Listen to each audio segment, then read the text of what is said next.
Sekali Shalom on fire.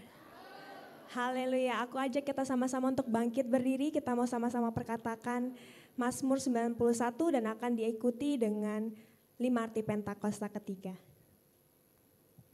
Mazmur 91, dalam lindungan Allah. Orang yang duduk dalam lindungan yang maha tinggi dan bermalam dalam naungan yang maha kuasa akan berkata kepada Tuhan, tempat perlindunganku dan kubu pertahananku, Allahku yang kupercayai. Sungguh, dialah yang akan melepaskan engkau dari jerat penangkap burung, dari penyakit sampar yang busuk. Dengan kepaknya ia akan menudungi engkau, di bawah sayapnya engkau akan berlindung. Kesetiaannya ialah perisai dan pagar tembok. Engkau tak usah takut terhadap kedahsyatan malam, terhadap panah yang terbang di waktu siang, terhadap penyakit sampar yang berjalan di dalam gelap, terhadap penyakit menular yang mengamuk di waktu petang. Walau 1.000 orang rebah di sisimu dan 10.000 di sebelah kananmu, tetapi itu tidak akan menimpamu. Engkau hanya menontonnya dengan matamu sendiri dan melihat pembalasan terhadap orang-orang fasik. Sebab Tuhan ialah tempat perlindunganmu, yang maha tinggi telah kau buat tempat perteduhanmu. Malapetaka tidak akan menimpa kamu, dan tulah tidak akan mendekat kepada kemahmu. Sebab malaikat-malaikatnya akan diperintahkannya kepadamu untuk menjaga engkau di segala jalanmu. Mereka akan menatang engkau di atas tangannya, supaya kakimu jangan terantuk kepada batu. Singa dan ular tedung akan kau langkahi. Engkau akan menginjak anak singa dan ular naga. Sungguh hatinya melekat kepadaku, maka aku akan meluputkannya. Aku akan membentenginya, sebab ia mengenal namaku. Bila ia berseru kepadaku, aku akan menjawab. Aku akan menyertai dia dalam kesesakan. Aku akan meluputkannya dan memuliakannya. Dengan panjang umur akan kukenyangkan dia, dan akan kuperlihatkan kepadanya keselamatan daripadaku. Mari sama-sama memperkatakan 5 arti Pentakosta ketiga. 1. Pentakosta ketiga adalah pencurahan Roh Kudus yang dahsyat di zaman ini, melebihi yang terjadi di Azusa Street. 2. Pentakosta ketiga akan mengakibatkan penuaian jiwa yang terbesar dan yang terakhir sebelum Tuhan Yesus datang kembali. 3. Pentakosta ketiga akan membangkitkan generasi Yeremia, yaitu anak-anak muda yang dipenuhi Roh Kudus, cinta mati-matian kepada Tuhan Yesus, tidak kompromi terhadap dosa, dan akan bergerak untuk memenangkan jiwa. 4. Pentakosta ketiga lahir di Indonesia dan bergerak ke bangsa-bangsa. Gerakan ini dari timur ke barat dan akan kembali ke Yerusalem. 5. Pentakosta ketiga akan memberikan kuasa untuk menyelesaikan amanat agung. Dan setelah itu Tuhan Yesus datang kembali. Haleluya, haleluya, haleluya. Boleh silakan duduk saudara. Kita akan mendengarkan VOP. Shalom saudara. Semua orang yang menerima Yesus sebagai Tuhan dan Juru Selamat harus juga menjadi muridnya. Namun, untuk menjadi murid Kristus ada tanggung jawab dan komitmen yang perlu diusahakan. Pada Voice of Pentakos kali ini, kita akan belajar bagaimana komitmen murid Kristus. Murid Kristus adalah orang-orang yang berkomitmen untuk mengikut Dia dan mau diajar olehnya untuk mengalami perubahan hidup agar menjadi dewasa dan menjadi semakin serupa dengan Sang Guru Agung, yaitu Tuhan Yesus sendiri. Seorang murid Kristus harus memiliki komitmen sebagai berikut. Pertama, menomorsatukan Tuhan di atas segala-galanya. Dalam Lukas pasal 14 ayat 26 dikatakan, "Jikalau seorang datang kepadaku dan ia tidak membenci bapaknya, ibunya, istrinya, anak-anaknya, saudara-saudaranya laki-laki atau perempuan, bahkan nyawanya sendiri, ia tidak dapat menjadi muridku." Firman Tuhan ini mengajarkan bahwa kasih sayang kita kepada Tuhan harus melebihi apapun juga serta menjadikan Tuhan yang paling pertama dan terutama dalam kehidupan kita. Dia harus jadi pusat dalam seluruh kehidupan kita. Apakah yang menjadi prioritas di hidup kita? Apakah itu pekerjaan, studi, keluarga, atau Tuhan? Semua itu harus kita perhatikan dan kita prioritaskan. Tapi di atas semuanya, Tuhan haruslah menjadi yang nomor satu. Banyak orang Kristen sulit dan gagal untuk bertumbuh dewasa karena tidak mengutamakan Dia yang memiliki kehidupan ini. Ketika Tuhan hanya dicari dalam keadaan terdesak, ini menunjukkan bahwa Tuhan bukan menjadi yang terutama tetapi yang terakhir. Untuk dapat selalu menomorsatukan Tuhan, kuncinya ialah kita harus senantiasa memiliki kasih yang mula-mula kepada Tuhan, yaitu kasih yang terbaik, kasih yang selalu bernyala-nyala untuk Tuhan. Kedua, siap sedia untuk memikul salib. Dalam Lukas pasal 14 ayat 27 dikatakan, barang siapa tidak memikul salibnya dan mengikut aku, ia tidak dapat menjadi muridku. Apa artinya pikul salib itu? Salib di sini tentu bukanlah salib Kristus di mana hanya Dialah yang sanggup menanggungnya demi menembus dosa umat manusia. Salib yang kita pikul berbicara mengenai perjuangan, penderitaan, dan tantangan yang harus dihadapi dalam mengikuti Tuhan. Yesus tidak pernah berjanji bahwa kalau kita mengikut Dia, maka tidak akan pernah mengalami penderitaan dan pergumulan. Tapi Dia berjanji bahwa dalam setiap persoalan hidup, Dia selalu menyertai untuk memberikan pertolongan dan mukjizat-Nya. Ada dua alasan mengapa kita harus memikul salib dalam mengikut Tuhan. Pertama, salib membuat kita berfokus kepada Tuhan. Penderitaan dan masalah akan membawa kita lebih dekat kepada Tuhan untuk mencari seorang penolong. Jadi, salib itu membuat kita berharap dan bergantung kepada Tuhan. Yang kedua, salib adalah cara Tuhan untuk mengubah karakter kita. Sebab sadar atau tidak, ujian dan cobaan yang Tuhan izinkan merupakan cara Tuhan untuk menyadarkan kita supaya dapat berubah dan menumbuhkan karakter Kristus dalam kehidupan kita. Karena itu, ketika permasalahan dan penderitaan datang, janganlah kita berhenti untuk memikul salib, tetapi tetaplah setia dan taat, karena di balik salib ada kemenangan dan kemuliaan yang besar. Ketiga, tidak terikat dengan harta duniawi. Dalam Lukas pasal 14 ayat 33 dikatakan, demikian pulalah tiap-tiap orang di antara kamu yang tidak melepaskan dirinya dari segala miliknya, tidak dapat menjadi muridku. Dikatakan, kalau ingin jadi muridnya, maka haruslah melepaskan diri dari semua harta yang dimiliki. Tapi, apakah kita tidak memiliki apapun yang di dunia ini? Tentu tidak. Kata melepaskan di sini berarti memisahkan atau membuka ikatan. Artinya, Tuhan mau memberkati kita berkelimpahan dengan banyak hal. Tapi Tuhan ingatkan supaya diri kita jangan sampai terikat olehnya. Kita adalah pengelola dan bukan pemilik. Ketika kita diberkati oleh Tuhan, kita harus menjadi berkat bagi banyak orang. Tuhan mengingatkan kita dalam Matius 6 ayat 21 bahwa di mana harta kita berada, di situ hati kita berada. Sebab itu, harta haruslah menjadi alat di hidup kita untuk memuliakan Dia. Dan hati kita biarlah selalu melekat kepada Tuhan. Marilah kita jadi murid yang berkenan di hadapan Tuhan dengan menempatkan Dia di atas segalanya, siap sedia memikul salib, dan tidak terikat dengan harta duniawi. Untuk penjelasan selengkapnya dari tim teologi kami, silakan buka link yang ada di atas atau scan QR Code yang tersedia. Maranatha, Tuhan Yesus memberkati.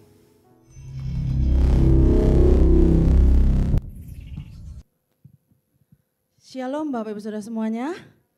Shalom on fire. Kalau saya katakan shalom on fire, Bapak Ibu katakan on fire. Amin. Yuk saya undang kita bangkit berdiri sama-sama. Shalom on fire. On fire. Sekali lagi shalom on fire. On fire. Haleluya. Saya lihat wajah-wajah yang penuh sukacita hari ini. Siapa yang merasakan sukacita sepanjang minggu ini? Tos kanan kiri katakan selamat menyambut bulan sukacita. Haleluya. Haleluya. Natal identik dengan klap klip klap klip klap klip. Haleluya. Biar hati kita juga berklap klip, menyala saudaraku. Amin. Haleluya. Yuk sekali lagi tepuk tangan yang meriah. Tepuk tangan sorak-sorai. Haleluya. Haleluya. Tuhan Yesus dahsyat. Kita tetap ada dalam hadirat Tuhan, kita tetap berdiri, kita sembah Tuhan. Tuhan kami bersyukur kami ada di bulan yang terakhir, di bulan yang ke-12 ini ya Tuhan Yesus. Terima kasih semua karena anugerah Tuhan. Kami ada sampai saat hari ini ya Tuhan. Terima kasih Tuhan, terima kasih. Mari ucapkan terima kasih syukurmu kepada Tuhan. Oralabaya, penyertaannya yang begitu sempurna. Oralabaya, ralabalabalabalabaya. Syanaralabaya ramo. Terima kasih Tuhan, Engkau baik Tuhan. Oralabaralabaralabaralabaralabaralabaralabaralabaralaba. Syaralabaralabaralabaralabaralabaralabaralabaralabaralabaralaba.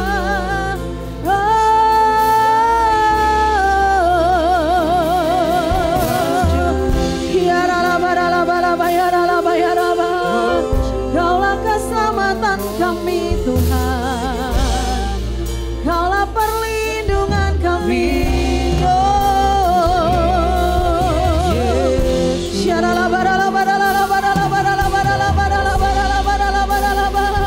Kota benteng yang teguh, menara kekuatan.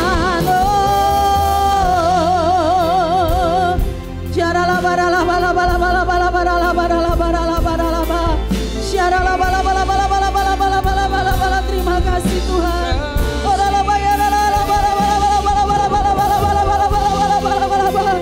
Tidak ada kata-kata lain yang lebih indah selain ucapan terima kasih kami kepadamu Bapa.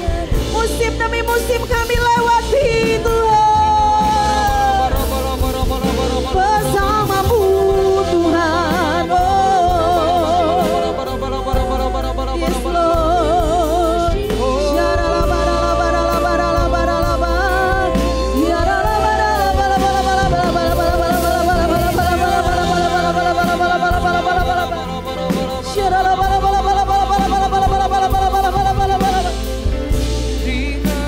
Yes Lord.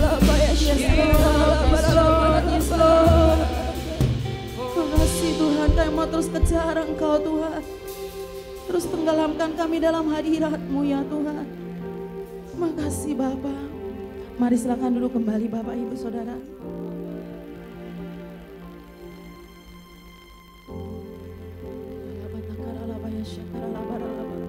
Yes Lord. Ku hidup karena percaya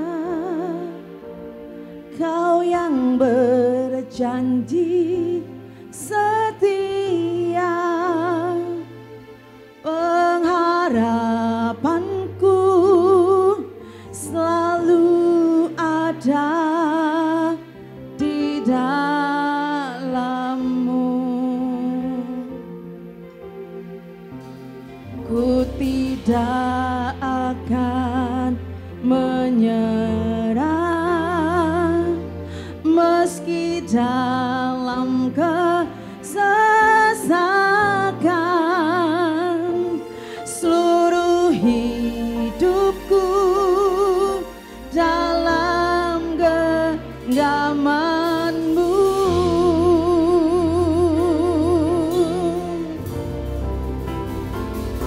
Aku punya Tuhan yang besar, yang tak berjanji dan sanggup menggenapi.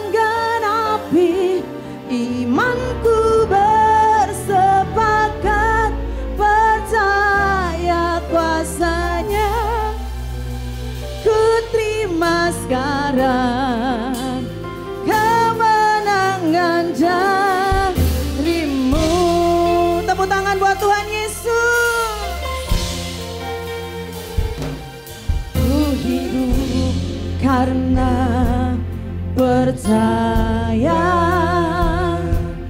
Kau yang berjanji setia, pengharapanku selalu ada di dalam-Mu. Aku tidak akan menyerah meski dalam kesesakan. Seluruh hidupku dalam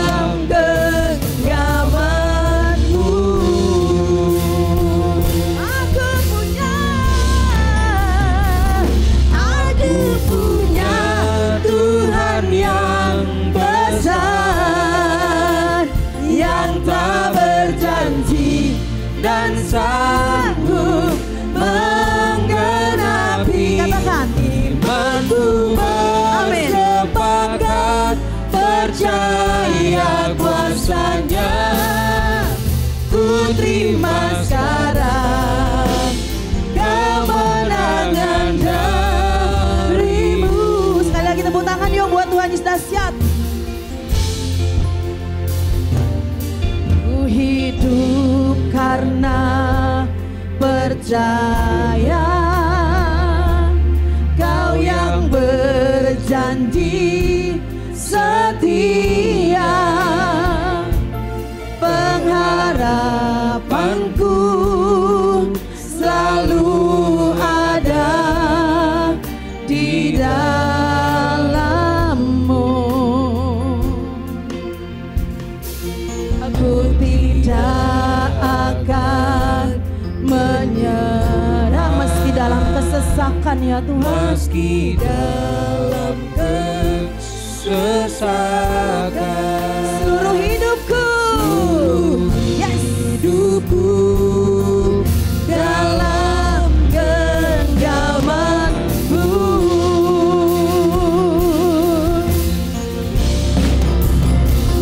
Aku punya Tuhan yang besar, yang telah berjanji dan sanggup menggenapi. Imanku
ada di tempat ini. Yes. Ya Tuhan.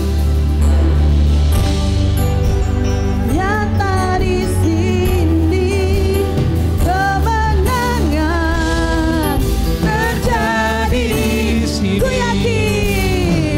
Ku yakin Kau hadir di sini. Amin, yes Lord. Ku rasakan kuasa yang tak terbatas. Ku yakin Kau nyata di sini.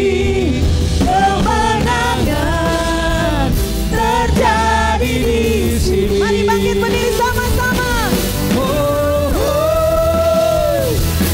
Yakin Kau hadir di sini.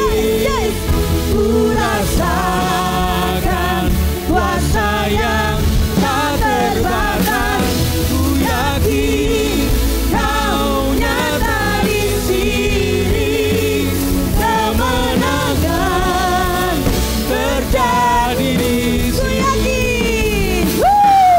Yakin Kau hadir di sini. Ya Tuhan, ku rasakan kuasa yang tak terbatas. Ku yakin Kau nyata di sini.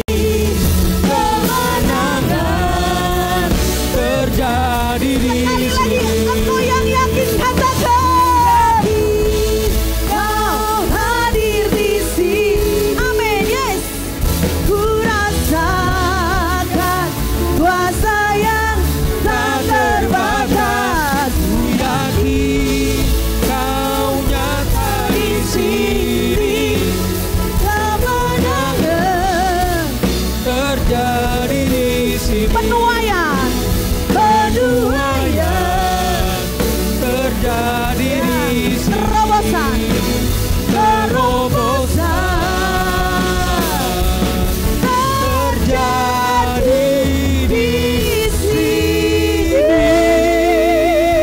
Haleluya, haleluya, haleluya.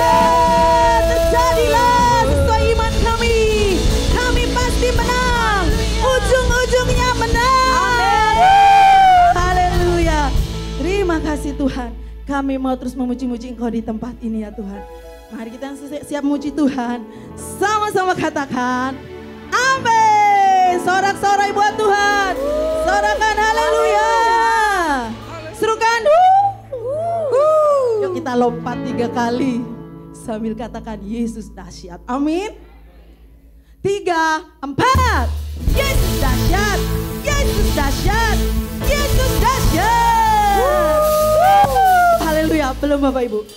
6 bulan yang lalu saya dilindungi Tuhan dari kecelakaan. Saya percaya kita yang dilindungi Tuhan, mari katakan yes. Yang dilindungi Tuhan katakan yes. Sekali lagi yes. Sorakan haleluya.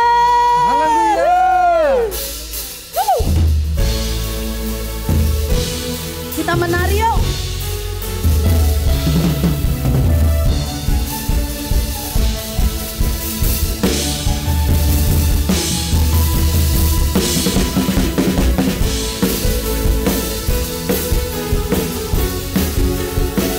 Dahsyat Tuhan.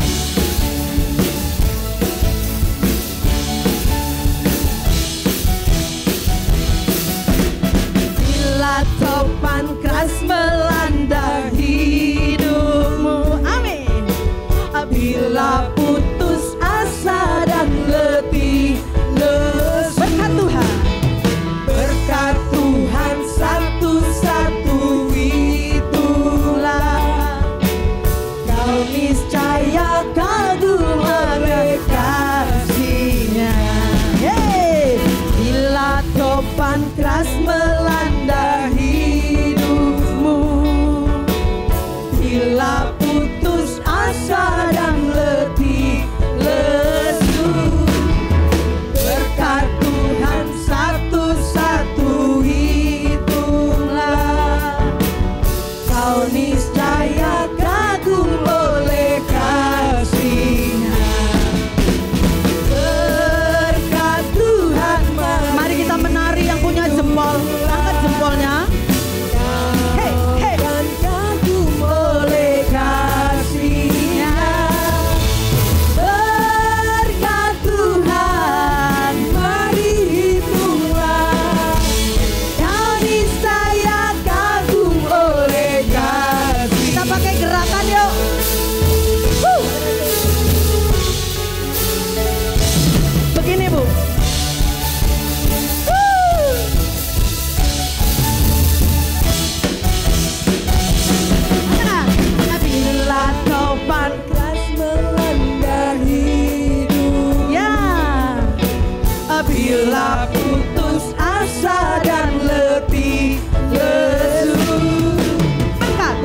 bukan begini reaksinya. Kita bagaimana kekaguman kita sama Tuhan. Kita harus tunjukkan reaksi kita. Amin. Haleluya. Yang mau katakan amin. Amin. Kita angkat jempol kita sambil menari. Amin. Yang setuju dengan saya katakan amin. Amin. Yuk.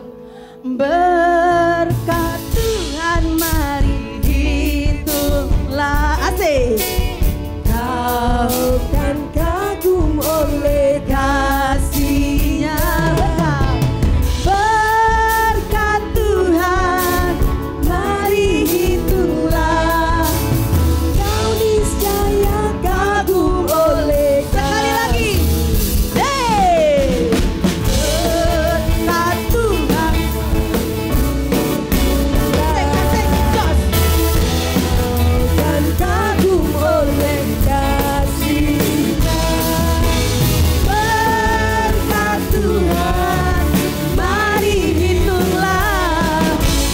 Kau niscaya kagum oleh kasih-Nya.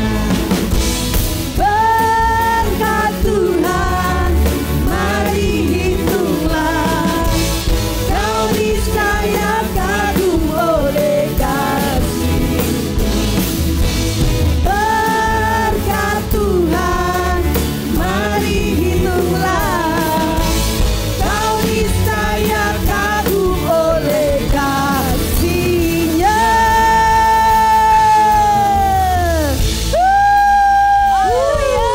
Saya percaya GBI 3 Raksa terus kagum sama Tuhan.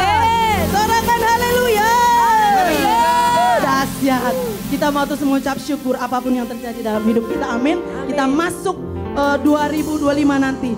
Biar kita terus mengucap syukur. Haleluya. Yes.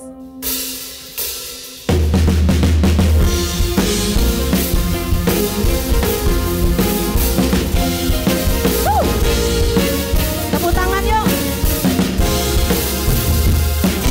Lebih lagi. Oh dahsyat Tuhan. Sama-sama katakan. Segala puji syukur hanya bagimu Tuhan. Sebab kau yang layak dipuja. Kami mau bersorak tinggikan nama. Serukan haleluya. Haleluya. Tepuk tangan di atas kepala yuk. Woo. Sama-sama katakan. Segala puji syukur hanya bagimu Tuhan. Sebab kau yang layak dipuja. Kami mau bersorak tinggikan nama. Serukan haleluya. Ke arah sana dulu. Ke sana dulu ya. Yeay. Haleluya. Soraklah haleluya.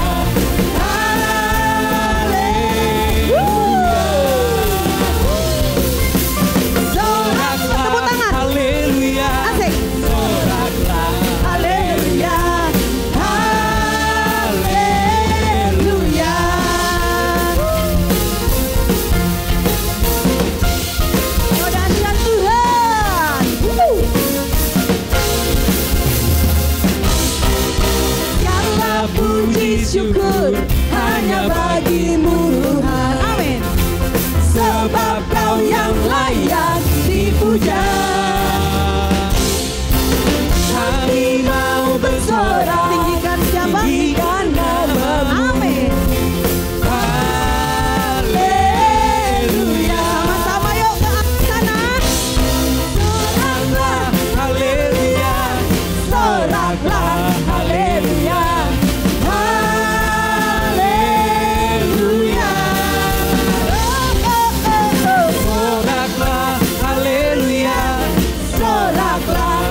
sukacita. Amin. Amin. Haleluya. Kita akan perkatakan DNA kita. DNA kita adalah restorasi pondok Daud, yaitu prajurit-prajurit Tuhan yang gagah perkasa, yang mempunyai gaya hidup, doa, pujian, penyembahan, bersama-sama dalam unity, siang dan malam, yang melakukan kehendak Bapa pada zaman ini. Haleluya. Mari silakan duduk kembali Bapak Ibu Saudara.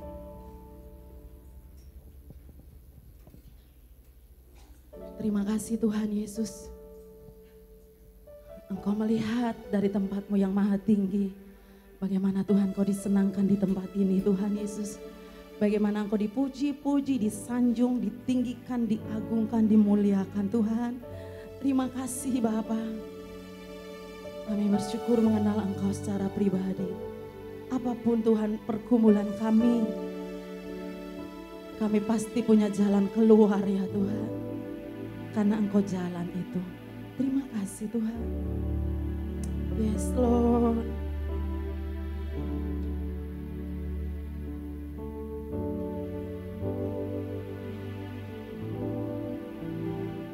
Kau Tuhan jadi andalanku. Hanya Kau Tuhan yang ku percaya. Saat aku sudah tak mampu,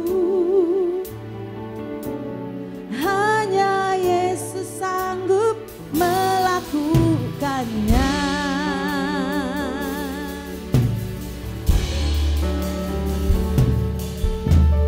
Kau Tuhan jadi andalanku. Hanya Kau Tuhan yang ku percaya. Di saat aku sudah tak mampu, hanya Yesus sanggup melakukan. Katakan aku percaya. Aku percaya ada mujizat.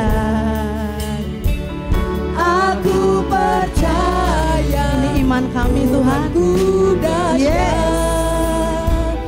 Perbuatan ajaib telah dikerjakannya. Aku percaya ada mujizat. Tepuk tangan yuk buat Tuhan Yesus.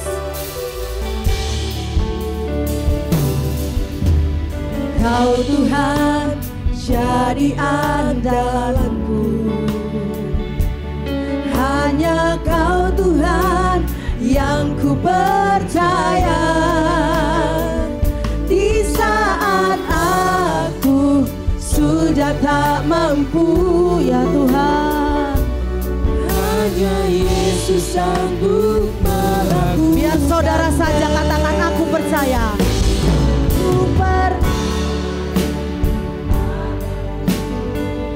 Setiap lirik-lirik lagu yang kau nyanyikan, Tuhan dengar. Tuhan dengar hari ini, yes.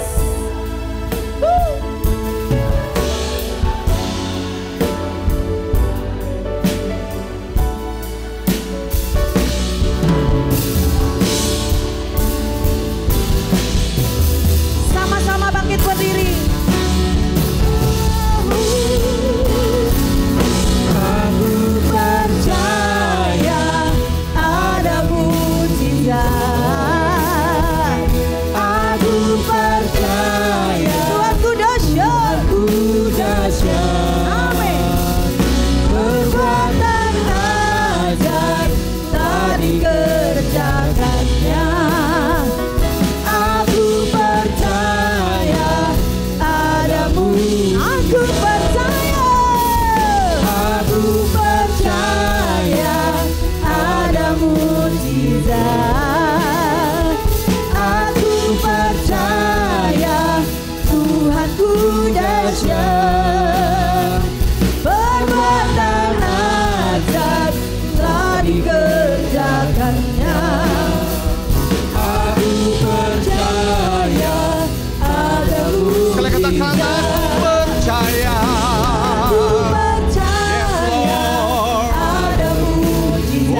Mari engkau yang percaya mujizat Tuhan, angkat tanganmu, katakan percaya. Ada Yes. mujizat. Jesus. Aku percaya Tuhanku dahsyat,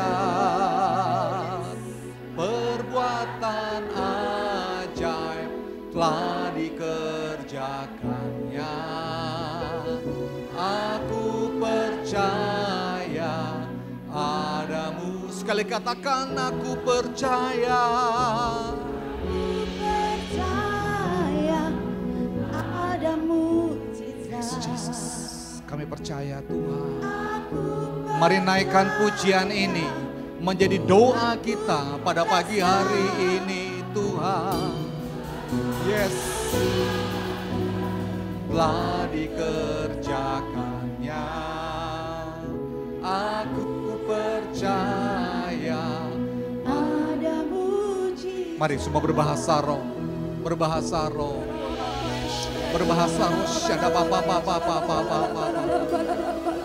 Urabaya syanta kana baraka syanta kana papa papa. Uraka syanta kana papa papa papa papa. Mari semua berbahasa roh. Syada papa papa papa papa papa. Karena kita punya Tuhan yang besar, yang sanggup melakukan segala mukjizat. Bahkan perbuatan-perbuatannya yang besar telah dikerjakannya di tengah-tengah kita. Syada baba baba baba baba baba. Oh syada baba baba baba baba baba. Mari engkau yang letih lesu berbahasa roh, rohmu pada pagi hari ini. Syanta kanamu rapa baba baba baba baba baba. Harapkan dari Tuhan, berharap pada Tuhan.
Sekarang berfirmanlah Tuhan. Sampaikan isi hatimu bagi setiap kami pada pagi siang hari ini. Kami mau duduk diam di bawah kakimu. Roh Kudus urapi kami. Kami tundukkan dan kami taklukkan pikiran hati kami di bawah pikiran hati Kristus. Ajar kami ketetapan-ketetapan-Mu ya Aba. Untuk kami terus berjalan dalam rancangan dan rencana Tuhan. Berfirmanlah Engkau. Kuduskan hamba-Mu. Biar apa yang hamba sampaikan semuanya berasal daripada Tuhan. Berikan kami telinga seorang murid. Biar God's understanding itu turun bagi setiap kami pada pagi hari ini. Terpujilah Engkau. Di dalam nama Tuhan Yesus. Kita siap merenungkan firman Tuhan, sama-sama katakan amin. Sekali kita berikan kemuliaan bagi Tuhan Yesus. Katakan haleluya. Haleluya. Sebesar Bapak Saudara duduk kembali. Shalom saudara. Shalom. Haleluya. Saya percaya kita semua bersuka cita pada pagi hari ini, amin. Yang bersuka cita berlambaikan tangan, yang bersuka cita, wow, haleluya. Kita bersuka cita karena kita tahu hari-hari yang boleh kita lalui semua ada dalam pemeliharaan Tuhan. Yang percaya dan mengerti katakan amin. Bapak Ibu, hari ini kita sudah masuki bulan yang ke-12 tanggal 1 tepat. Kita sudah masuki bulan terakhir di tahun 2024. Enggak terasa sekali kita sudah di penghujung daripada tahun daripada 2024 rasanya mungkin masih ingat kita kayaknya, wah kayaknya saya Natal tahun lalu kayaknya masih ingat deh kayak mana. Betul ya? Rasanya kita mungkin masih ingat Desember tahun lalu baru pulang kampung mungkin gitu ya, baru jalan-jalan. Rasanya masih ingat loh, sekarang sudah bulan Desember lagi. Begitu cepat sekali Bapak Ibu waktu-waktu yang berlalu. Sehingga yang menjadi perenungan kita adalah bagaimana kita mengisi setiap hari-hari yang Tuhan telah anugerahkan kepada kita. Apakah kita telah melewati hari-hari kita dengan produktif di dalam Tuhan atau tidak? Apakah kita hanya melewati hari-hari tersebut, ya udah yang penting lewat. Hari ini selesai, besok lagi, kemudian besok lagi selesai, ya udah timbul lusa. Apakah kita melewati hari-hari just time goes by gitu ya. Yang penting udah hari berlalu ya berlalulah. Apakah kita mengerti bagaimana visi yang Tuhan telah taruh bagi kita, bagi gerejanya, dan kita ada di dalam gereja itu. Apakah kita juga punya hati untuk ambil bagian di dalamnya? Apakah kita sudah melakukannya atau tidak? Bapak Ibu, bulan terakhir ini adalah satu bulan yang menurut saya sangat efektif bagi kita. Untuk kita seperti kitab Mazmur katakan, ajarlah kami untuk menghitung hari-hari kami. Amin. Supaya apa? Supaya hidup kita mengerti saudara. Amin. Karena Tuhan punya tujuan. Tuhan punya maksud dalam hidup kita. Bukan sekedar hidup, bukan sekedar cari nafkah, bukan sekedar cari uang. No, bukan itu. We have the ultimate goal dari Tuhan. Amin. Ada satu tujuan yang melebihi lagi. Saya mohon maaf, saya juga bekerja di marketplace. Kalau target kita hanya rekening kita punya rekening duitnya 000 banyak gitu ya. Sambil kalau ke ATM gak cukup satu layar, kita lihat ATM sebelahnya gitu. Karena banyak banget nolnya gitu. Kalau kita hanya berhenti di situ, saya bilang no, tidak. Ada yang beyond daripada itu, ada yang lebih ultimate lagi Bapak Ibu. Amin. Bagaimana kita memenangkan banyak jiwa. Amin. Bagaimana jiwa-jiwa itu mengenal Tuhan Yesus. Itu jauh lebih powerful hari-hari ini. Yang setuju dengan saya katakan amin. Sehingga pertanyaannya adalah bagaimana kita sudah mengalahkan musuh-musuh kita atau belum. Hari ini saya akan bawakan satu tema, yaitu loneliness. Ini adalah satu musuh yang tanpa disadari seringkali membuat kita menjadi tidak efektif, membuat kita menjadi tidak produktif, membuat kita tidak bisa bergerak maju, membuat kita tidak bisa ngapa-ngapain. Kita hanya menyesali diri, kita hanya mengungkung diri kita. Kita kadang-kadang mengasihani diri kita sendiri. Loneliness itu membuat kita tidak bisa ngapa-ngapain. Bahkan cenderung kita menyalahkan orang-orang di sekitar kita. Saudara, apa sebenarnya arti kesepian? Next slide. Saudara, kesepian itu menurut Kamus Besar Bahasa Indonesia, pengertian yang pertama adalah ya keadaannya memang sepi, literally sepi gitu ya. Aktualnya sepi. Tadi ini bulan 12 nih. Wah, kita rasanya pulang kampung. Kalau kita pulang kampung rame gitu kan, mungkin sanak saudara, abang beradik. Kalau kita punya orang tua, wah opungnya seneng. Karena anaknya datang, cucunya, pohupunya datang gitu kan. Wah, semua berderet datang, semua rame itu suasana gitu kan. Rasanya dari pagi sampai besok pagi lagi itu hanya ngobrol aja. Tahun lalu saya ingat Desember setelah saya berkeliling, saya ending tahun baruan tuh di Siantar. Kampungnya istri saya gitu ya. Saya lahir besar di Lampung, Batak tapi lahir besar di Lampung gitu Bapak Ibu. Wah rasanya rame, saya ke rumah saudara-saudara saya yang ada di Medan dan sebagainya. Tapi begitu keluar lagi, pulang lagi ke Jakarta ya udah sepi lagi. Nah itu adalah poin yang pertama, sepi. Keluarga, anaknya banyak, biasanya di rumah rame banget. Tapi anaknya beranjak dewasa, kemudian mungkin kuliah di kota lain, bekerja di kota lain, bahkan mungkin menikah, pindah rumah, bahkan mungkin pindah kota. Yang tersisa tinggal papa dan mama, tinggal orang tua, sepi. Itu pengertian sepi yang pertama.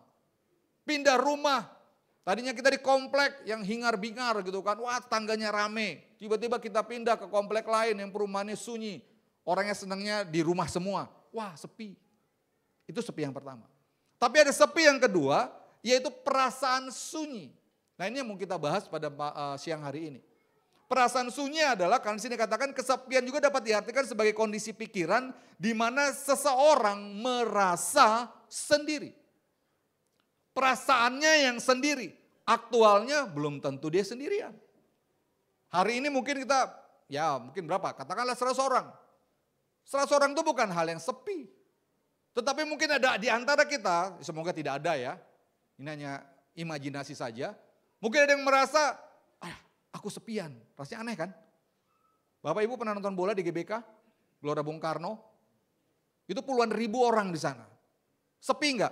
Enggak mungkin lah. Pernah nyanyi Indonesia Raya di GBK? Saya bilang sama teman saya, kalau kita nyanyi Indonesia Raya di GBK itu kayaknya pengen bau-bau runcing aja gitu. Wah itu patriotisme naik Bapak Ibu. Saya penggemar sepak bola gitu ya. Cuma ya berbagai kesempatan belum sempat nonton bola di sana. Wah itu lu nyanyi itu, wah pokoknya rame banget. Suasananya begitu luar biasa. Bayangin kalau di suasananya begitu hingar-bingar, tiba-tiba ada orang bilang gini, sepi ya di sini. Hah, lu kenapa? Kenapa? Karena ada faktor yang kedua, kesepian itu adalah karena kondisi pikirannya yang dia merasa sendirian. Kondisi pikiran lo bukan aktual. Nah pertanyaannya gini, kenapa sih saya harus membahas kesepian? Ada efek, next slide, daripada bahaya kesepian. Yang pertama itu adalah penurunan fungsi otak. Ini saya coba cari ya istilahnya on desk aja gitu ya. Saya coba cari on desk gitu, riset.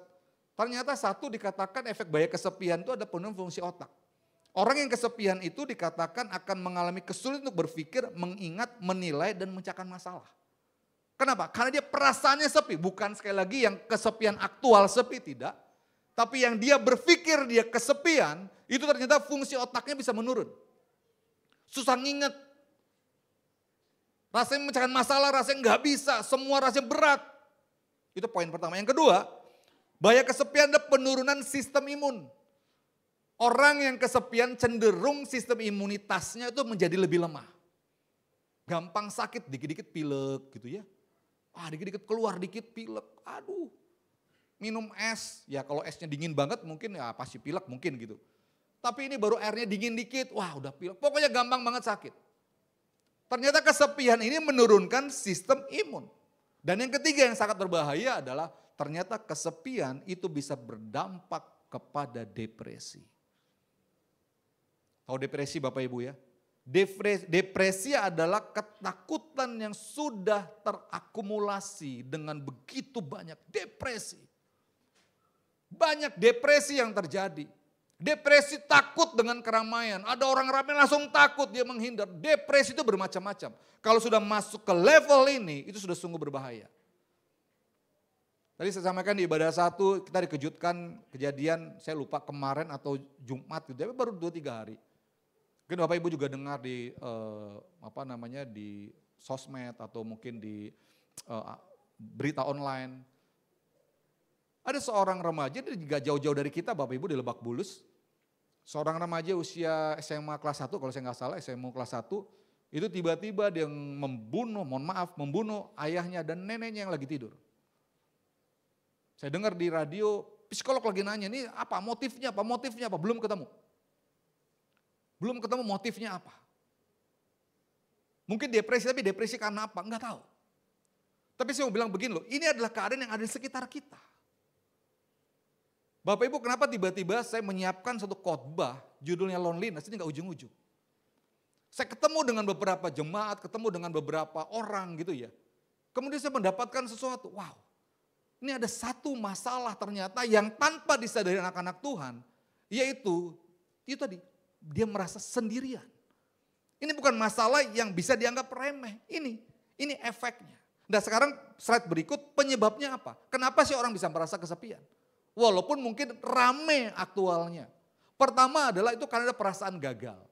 Orang yang mengalami kegagalan, dia merasa nggak berguna atau nggak bermanfaat, itu bisa bikin dia kesepian. Kita coba remind deh, waktu kita sekolah. Kalau nilai ulangan kita jelek, misalkan 10, skala 10 dapat cuma 2, atau skala 100 dapatnya 20. Misalkan ulangan matematika deh. Yang kita cari siapa? Coba ingat-ingat deh, yang kita cari siapa? Yang kita cari adalah teman yang nilainya sama kita. Betul atau betul? Betul kan? Siapa lagi teman gue nilainya sama gue? Kita cari kan? Jarang ada orang begitu nilainya jelek, yang dicari nilainya 100 itu jarang. Yang dicari adalah yang senasib sepenanggungan. Berapa nilai lu? 20. Lu berapa? 20. Wah, gembira. Padahal nilainya jelek. Kok bisa gembira? Karena merasa nggak gagal sendirian.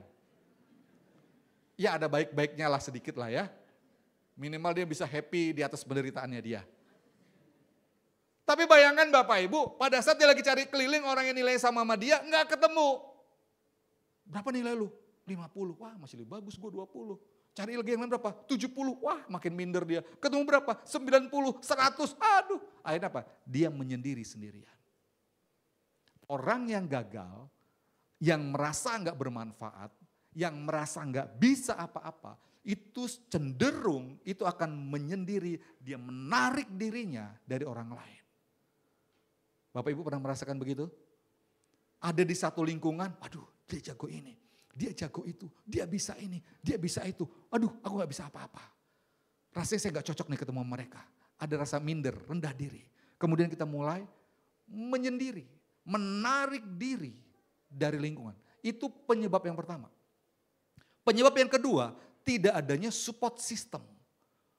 Tidak ada orang yang bisa dipercaya atau yang bisa diandalkan. Dia punya masalah, dia curhat. Temannya yang dianggap sebagai teman curhat malah jadi ember. Ngomongin kemana-mana. Waduh, gue curhat sama dia, minta dukungan. Kok dia malah jadi satu jagat raya ini tahu semua. Wah, dia repot ini urusannya. Akhirnya dia mulai gak mau lagi cerita sama siapa-siapa. Dia cerita, dia punya kegagalan, biasanya anak. Perhatian untuk para orang tua, saya juga orang tua. Anak cerita kepada orang tua, karena nilainya kecil. Dia punya masalah, begitu cerita sama orang tua, ceritanya belum ending. Papa mamanya sudah merepet. Merepet bahasa Ibrani sedikit saudara. Wow, udah pap, untuk kecepatannya 100 km per jam tuh. Tuh tembakan 100 peluru per detik. Kenapa? Karena orang tua langsung mengeluarkan judgement. Akibatnya anak merasa, aduh susah nih, repot nih urusannya kalau curhat sama orang tua. Yang ada bukan ditolong, gue lagi kayak gini, malah dimarah-marahin. Malah dihakimi, udah deh besok-besok gak usah cerita lagi. Suami kadang-kadang mau cerita sama istri, mau curhat. Mungkin pekerjaannya atau apa. Atau istri deh, gak imbang ya, terus seolah-olah istri selalu terdakwa, terus gak enak juga saya. Istri mau curhat sama suami. Istri, wah gue punya beban nih, ngomong sama suami. Suami bukannya menjadi support system yang mendukung. Itulah mau udah ku bilang sama kau, jangan bertempur. Bukan mendapatkan support system, tapi malah mendapatkan penghakiman. Sehingga, aduh deh, bagus gak usah cerita. Bagus gak usah ngomong. Dan poin yang ketiga, apa yang menjadi penyebab dari kesepian? Karena tidak terhubung dengan diri sendiri. Emang ini agak lebih parah levelnya. Kenapa? Karena dia tidak terhubung dengan dirinya sendiri. Dia sendiri tidak mengerti apa yang bisa membuat dia bahagia. Dia sendiri tidak tahu apa yang harusnya dia lakukan. Ini agak repot memang, ini butuh penanganan khusus. Tapi ini adalah penyebab daripada kesepian. Bapak Ibu tadi saya sampaikan, saya menyiapkan materi ini bukan tiba-tiba bikin tidak. Saya gumulkan karena saya merasa ini ada sesuatu yang memang cukup berbahaya bagi anak-anak Tuhan. Dan ternyata saya juga mendapati, next slide, ada 2 negara yang pernah bikin atau tidak-tidaknya sedang bikin menteri urusan kesepian. Oh benar ini. Kenapa? Karena ini dampaknya buruk untuk masyarakat. Satunya Jepang.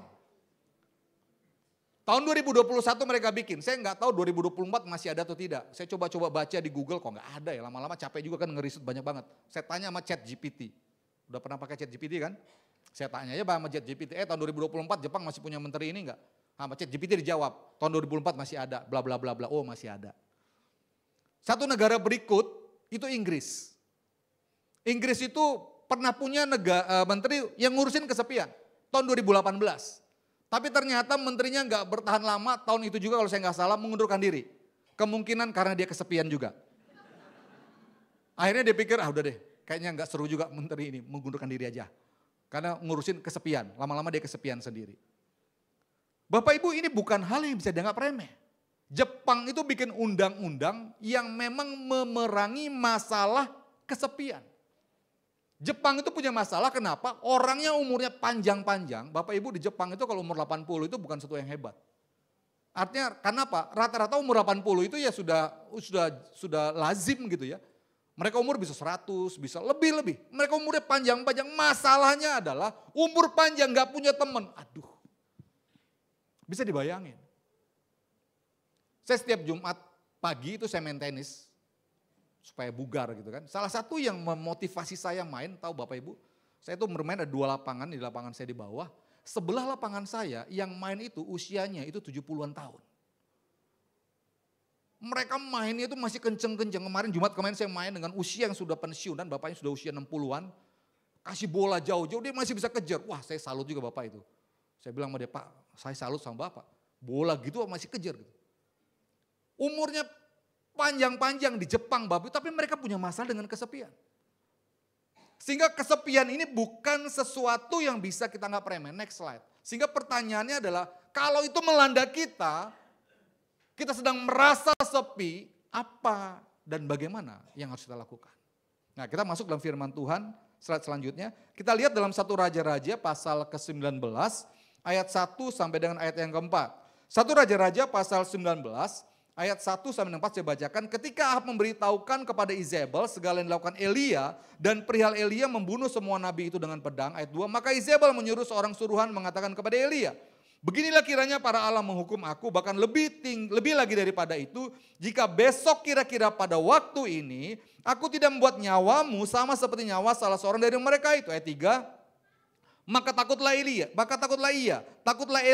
lalu bangkit dan pergi menyelamatkan nyawanya, dan setelah sampai ke Beersheba yang termasuk wilayah Yehuda, ia meninggalkan bujangnya di sana. Ayat 4, tetapi ia sendiri yaitu Elia masuk ke padang gurun sehari perjalanan jauhnya, lalu duduk di bawah sebuah pohon arar. Kemudian Elia ingin mati, katanya, cukuplah itu, sekarang ya Tuhan ambillah nyawaku, sebab aku ini tidak lebih baik daripada nenek moyangku. Saudara, kita semua kenal siapa Elia. Elia adalah nabi yang luar biasa. Bahkan Elia adalah di samping Henok, dia adalah orang yang tidak mengalami yang namanya kematian. Tahu ceritanya kan? Elia dijemput oleh kereta berapi. Dijemput oleh malaikat-malaikat Tuhan, naik ke surga. Elia itu dahsyat. Cerita ini Bapak Ibu, 1 Raja-Raja pasal 19, kita harus lihat di sebelumnya 1 Raja-Raja pasal 18. Kenapa Izebel mau mengancam Elia? Karena di pasal sebelumnya, pasal 18, di sana Elia baru saja berperang dengan 450 Nabi Baal. Nanti Bapak Ibu baca dari ayat pertama sampai dengan ayat terakhir. Pada waktu itu Bapak Ibu, Israel, rajanya Ahab, kemudian permaisurinya Izebel. Ahab dan Izebel itu membawa orang Israel tidak setia sama Allah yang hidup, Allah Yahweh, Allah Israel. Mereka menyembah kepada Baal-Baal. Di sana tumbuh subur nabi-nabi Baal, nabi-nabi yang menyembah kepada dewa-dewa Asyera. Kemudian singkat cerita, Ahab ketemu dengan Elia. Kemudian Elia bilang sama Ahab, Ahab, engkau telah membuat bangsa ini serong daripada Tuhan. Tuhan murka sama bangsa ini. Sekarang ketahuilah, aku akan memanggil para nabi-nabi Baal. Kita buat pertarungan kira-kira gitulah ya. Untuk membuktikan siapa Allah yang benar itu. Panggil nabi-nabimu. 1 Raja-Raja pasal 18 mencatat, kemudian ada 450 nabi Baal dan ada 400 nabi Asyera. Melawan seorang nabinya Tuhan, yaitu siapa? Elia. Saudara bisa bayangkan ada pertarungan 850 nabi palsu, Baal dan Asyera melawan satu nabi Elia. Elia bilang, sekarang kita bikin korban. Susun korban, Baal dan aku akan bikin. Tapi syaratnya satu, tidak boleh ada api. Apinya dari mana? Kita minta sama Allah. Lu minta sama Baal, gua minta sama Allah Israel. Siapa yang memberi api, itu Allah yang benar. Deal enggak? Deal, kira-kira gitu saudara. Pertarungan dimulai. Pertama-tama diberikan kepada nabi Baal, mereka susun korban. Kemudian mereka melakukan ritual untuk minta api kepada Baal-Baal. Enggak ada api yang terjadi, mereka menoreh-noreh dirinya sampai berdarah-darah. Bahkan firman Tuhan mencatat mereka sampai kerasukan. Tidak terjadi apapun. Elia ngejek-ngejek, wah lebih kencang lagi dong. Jangan-jangan Allahmu lagi tidur, jangan-jangan lagi banyak urusan, jangan-jangan lagi bengong, lagi merenung. Enggak terjadi apa-apa sampai saatnya Elia. Kemudian Elia disusun 12 batu melambangkan 12 suku Israel. Kemudian dia tuang 4 buyung air, di mana pada waktu itu air merupakan hal yang sangat berharga, kita sudah tahu ceritanya. Kemudian Elia berseru kepada Allah yang hidup, Allah Israel. Kemudian gak lama api menyambar, air, seluruh korban, bahkan seluruh persembahan Elia habis dimakan oleh api yang berasal daripada Allah Israel. Masyarakat Israel kemudian teriak, yes ini dia Allah yang benar, Allah Israel. Kemudian firman Tuhan mencatat bagaimana Elia kemudian dikatakan menyembelih nabi-nabi Baal. Saudara lihat di 1 Raja-Raja pasal 18. Disembelih 450 nabi Baal. Saya nggak tahu para nabi Asyaranya disembelih atau tidak tercatat. Tapi di sana dikatakan para nabi Baalnya disembelih. Satu Elia mengalahkan 450 nabi.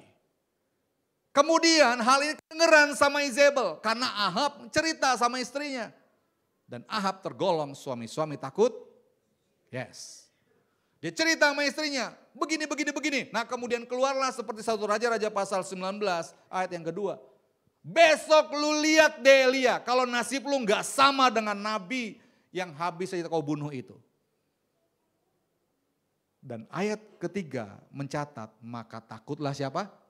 Elia. Saudara dari cerita ini menurut saudara logis atau tidak? Yang terjadi sama Elia. Dia baru aja perang dengan 850 nabi dan dia menang. Kemudian esoknya atau mungkin 2 harinya dia diancam oleh seorang wanita yang bernama Izebel, baru diancam. Tapi kemudian Elia mengalami ketakutan. Rasanya bagi kita kok bisa begitu ya Pak? Kemarin dia begitu super powernya, kemarin begitu superhero-nya, kemarin begitu beraninya. Dia berani ngejekin. Saudara bisa bayangkan pada waktu nabi-nabi Baal sedang ritual manggil api, kemudian dikatakan Elia ngejekin nabi-nabi, ayo lebih kenceng lagi dong. Jangan-jangan Allahmu tidur, jangan-jangan Allahmu lagi merenung. Saya ngebayangin gini, Elia ini termasuk nekat juga. Itu kalau nabi-nabi Baal tuh kesel gara-gara lagi ritual, apinya gak meluncur gitu kan, belum datang-datang. Elia malah ngejekin. Kemudian kalau mereka gebukin Elia, babak belur loh Elia pada waktu itu. Betul? Tapi Elia gak merasa takut. Lah ini baru diancam oleh seorang wanita, dia takut. Maka dikatakan dia kemudian melarikan diri sampai masuk ke padang gurun sehari perjalanan jauhnya. Bahkan dia dikatakan ia ingin mati. Bapak Ibu kondisi-kondisi begini itu bisa kita alami juga, betul? Kita bisa mengalami up and down. Rasanya kemarin-kemarin kita punya pergumulan yang luar biasa. Kita bisa menghadapinya dengan luar biasa bersama dengan Tuhan tentunya. Tapi mungkin ada periode tertentu, waktu tertentu, saat tertentu di mana rasanya pergumulannya kayaknya lebih cemen gitu ya. Lebih simple, tapi itu membuat kita mengalami satu ketakutan. Membuat kita merasa, aduh ini habis deh gue. Pertanyaannya kenapa bisa seperti itu? Jawabannya adalah karena kita merasa sendirian. Kenapa Elia takut? Elia merasa sendirian. Tahu dari mana Bapak tahu Elia sendirian? Nanti Bapak Ibu jumping pasal 19 ayat ke bawahnya. Waktu di Gunung Horeb, Tuhan tanya sama Elia, Elia kamu lagi ngapain? Elia bilang begini, Tuhan aku lagi bekerja segiat-giatnya untuk engkau. Aku bunuh nabi-nabi palsu. Aku sendirian Tuhan. Kemudian gak lama Tuhan nanya pertanyaan yang sama. Elia menjawab dengan jawaban yang sama. Aku sendirian Tuhan. Saya coba cari, saya nemukan di Alkitab Penuntun Hidup Berkelimpahan gitu ya, Full Life Bible. Berikut ada beberapa alasan mengapa Elia begitu patah semangat. Nah itu yang saya garis bawahi. Kesepian, ia merasa sendirian. Elia merasa sendirian, maka dia jadi takut.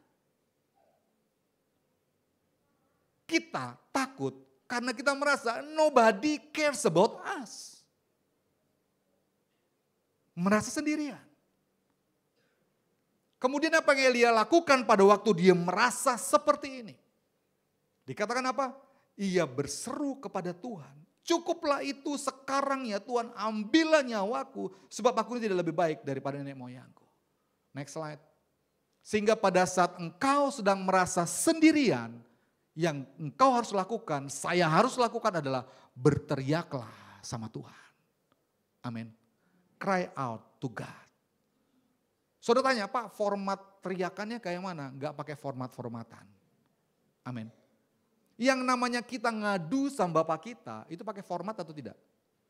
Halo? Ada anak ngadu sama bapaknya, kemudian bilang gini, kepada ayahanda yang Ananda hargai dan hormati, dan ibunda yang Ananda kasihi. Mohon perkenan waktu karena Ananda ingin ketemu bapanda dan ibunda. Ada gitu? Enggak ada kan? Anak saya kalau dia lagi mau curhat, ya curhatlah. Semau-maunya dia aja. Mama masak apa hari ini? Mamanya bingung. Lah kan di meja makan sudah ada. Enggak enak mah. Loh kok enggak enak? Bapakmu makan tadi nambah 3 kali loh. Bapaknya kan pemakan segalanya. Aku lagi bete mah, nggak mau makan yang ini. Beli ya GoFood. Mamanya marah. Capek-capek masak GoFood lagi. Anak kan begitu. Pak, aku bete. Terus gimana? Beli sate yuk. Apa hubungan bete sama sate kan? Kadang-kadang dia bilang, Pak, aku lagi kesel nih Pak. Terus aku mau jalan-jalan. Terus ya karena dia tidak saya izinkan bawa mobil sendiri karena usia masih 16 tahun. Udah Papa temenin. Aku yang bawa. Papa di sebelah aja. Ya udah, saya temenin dia. Yang namanya anak kalau ngadu sama bapaknya itu gak ada format-formatan Bapak Ibu. Karena dia tahu saya bapaknya. Tapi coba anak saya suruh ngadu sama tetangga, gak berani pasti. Bingung dia, siapa dia? Aku gak kenal. Kita punya Tuhan kita punya Bapa kita, amin. Sehingga saat engkau sedang merasa sendirian, engkau merasa gak bisa apa-apa, engkau sedang merasa sesuatu yang gak nyaman, engkau tinggal teriak sama Tuhan. Amin. Elia teriak apa? Apa yang diisi hatimu teriak aja. Saya masih bekerja, saya bekerja di salah satu BUMN. Saya punya tanggung jawab besar untuk pencapaian revenue. Kemudian kalau saya sudah mentok, saya teriak sama Tuhan, Tuhan aku mentok Tuhan, gak ngerti mau ngapain. Semua jalan kayaknya udah aku lakukan. Semua ide udah aku pikirin. Sekarang tinggal Tuhan nih. Ya udah, kenapa nggak ngerti lagi mau ngomong apa? Karena dia adalah Bapa kita dan kita adalah anaknya. Nah sekarang pertanyaannya adalah setelah Elia berseru kepada Tuhan, next slide, apa yang Tuhan lakukan? Setelah Elia teriak sama Tuhan, cukuplah Tuhan, sekarang ambillah nyawaku, aku mau mati. Tuhan lakukan apa? Next slide, kita lihat poin pertama. Yang Tuhan lakukan adalah Tuhan memulihkan segala keletihan roh, jiwa, dan tubuh Elia. Tadi pasal yang keempat dikatakan, ayat yang keempat, 1 Raja-Raja 19 mengatakan bagaimana Elia teriak. Sekarang Tuhan ambil nyawaku, aku gak lebih baik daripada nenek moyangku. Ayat yang kelima, perhatikan baik. Sesudah itu ia berbaring dan tidur di bawah pohon arar itu, tapi tiba-tiba seorang malaikat menyentuh dia serta berkata kepadanya, bangunlah, makanlah. Ayat 6, ketika Elia melihat sekitarnya, maka pada sebelah kepalanya ada roti bakar dan sebuah kendi berisi air. Lalu ia makan dan minum, kemudian berbaring pula. Bapak Ibu yang saya tanya, pada waktu Elia berseru, dia seru lapar atau tidak? Enggak. Dia tidak mengeluh kelaparan. Dia bahkan mau mati sebenarnya. Tapi kemudian Tuhan tahu, dia butuh makan.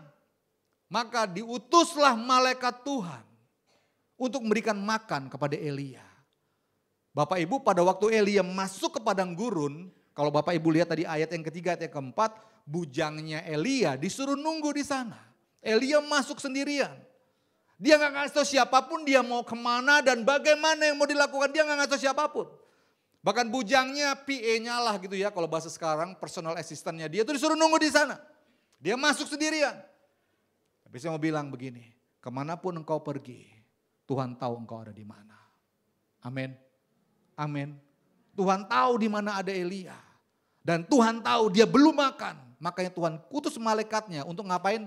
Ngasih roti bakar. Amin. Saudara nggak usah tanya itu isi stroberi atau coklat atau nanas, saya nggak tahu. Artinya apa Bapak Ibu? Tuhan itu memperdulikan kebutuhan kita. Amin. Perhatikan ayat yang ke-7. 1 Raja-Raja 19. Ayat 6 tadi katakan lalu Elia makan dan minum kemudian berbaring pula. Ayat yang ke-7 dikatakan apa? Tetapi malaikat Tuhan datang untuk keberapa? Kedua kalinya dan menyentuh dia serta berkata apa? Bangunlah, makanlah. Sebab kalau tidak perjalananmu nanti terlalu jauh bagimu. Ayat 6 menceritakan Elia sudah makan atau belum? Sudah. Tapi ayat 7, malaikat Tuhan datang kedua kalinya. Dia bilang gini, bangun, makan, minum. Karena perjalananmu nanti terlalu jauh. Bapak Ibu, kalau saya baca ayat ini, wow. Betapa Tuhan peduli banget dan dia tahu persis bagaimana kekuatan kita. Amin. Ayat 6 Elia udah makan loh. Tapi Tuhan tahu ini makannya gak cukup nih. Karena dia harus jalan 40 hari karena Tuhan mau bawa dia ke Gunung Horeb. Makanya ayat 7 malaikat Tuhan datang kedua kali bilang bangun, makan. Perjalananmu nanti masih terlalu jauh. Saudara, Tuhan yang kita sembah, itu adalah yang memenuhi segala keperluan kita. Amin. Filipi 4 ayat 13. Amin. 1 Korintus 10 ayat 13, saudara hafal? Lalu ini ayat hafalan loh. 1 Korintus 10 ayat 13. Pencobaan-pencobaan yang kamu alami adalah pencobaan-pencobaan biasa yang tidak. Yes. Kenapa? Saat sudah di luar batas, Tuhan tahu. Tuhan tahu makan yang Elia makan di ayat 6 itu belum cukup. Maka Tuhan bilang, malaikat Tuhan bilang, bangun, makan. Perjalananmu masih jauh. Kalau kamu cuma makan yang tadi doang gak cukup, kamu pasti lelah. Kamu gak bakal sampai 40 hari Gunung Horeb, kira-kira begitu. Makanya sekarang makan lagi, makan, minum. Amin. Tuhan itu memulihkan segala keletihan kita, roh, jiwa, dan tubuh kita. Makanya Matius 11 ayat 28 menyampaikan apa? Marilah datang kepadaku, hai kamu yang apa? Yes. Letih, lesu, dan berbeban berat. Dan kenakanlah kuk yang kuberikan padamu. Dan bebanmu pun menjadi apa? Ringan. Tuhan gak bilang masalah kita hilang. Enggak. Masalah harus dihadapi.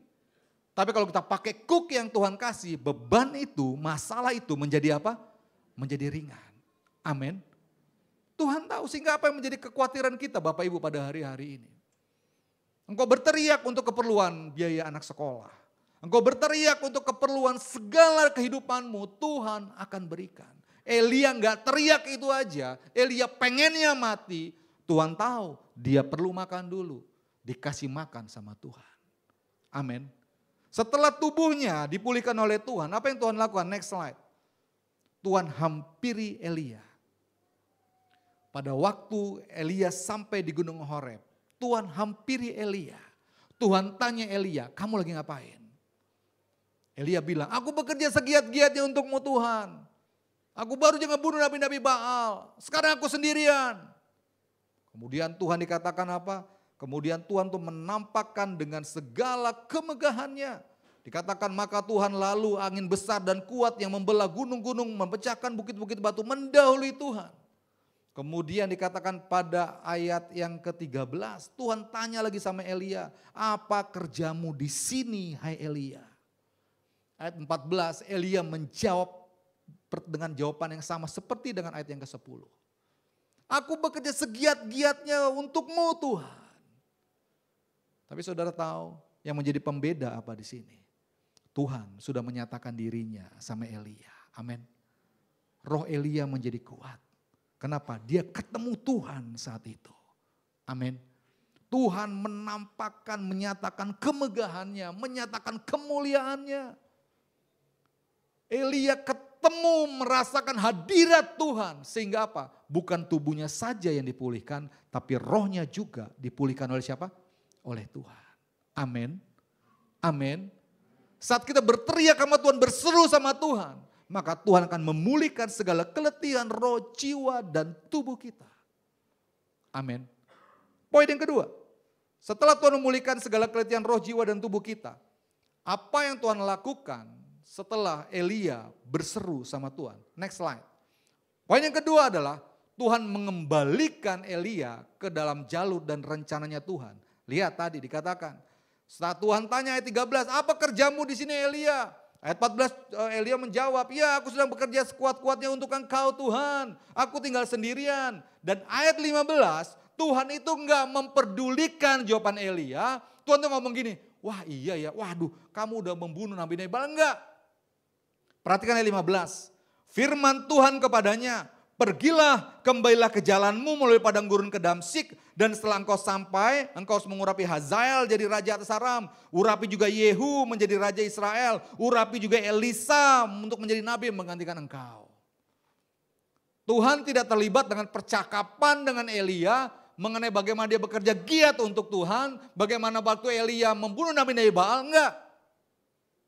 Setelah Tuhan pulihkan tubuhnya, Tuhan pulihkan rohnya, udah bertemu dengan Tuhan. Tuhan bilang sama Elia, Elia sekarang kamu harus kembali ke dalam jalanmu melalui padang gurun Damsyik. Engkau punya tugas. Engkau harus urapi Hazael, engkau harus urapi Yehu, engkau harus urapi Elisa. Saudara, setelah kita berseru sama Tuhan, Tuhan akan kembalikan kita kepada jalur dan rencananya Tuhan. Amin. Tuhan akan kembalikan kita sama jalur dan rencananya Tuhan.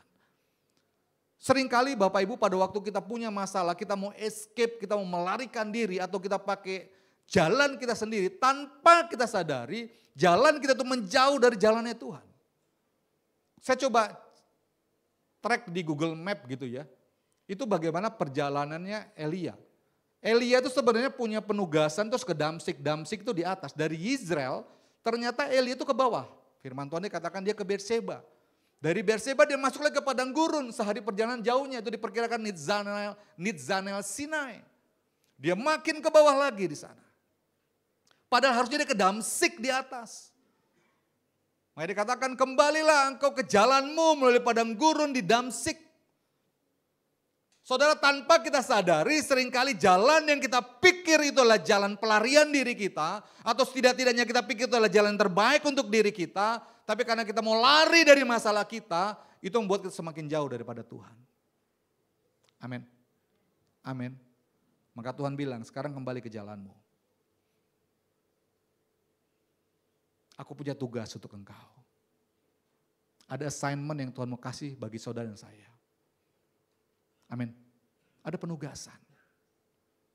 Jesus for everyone. What you wanna do for Jesus for everyone?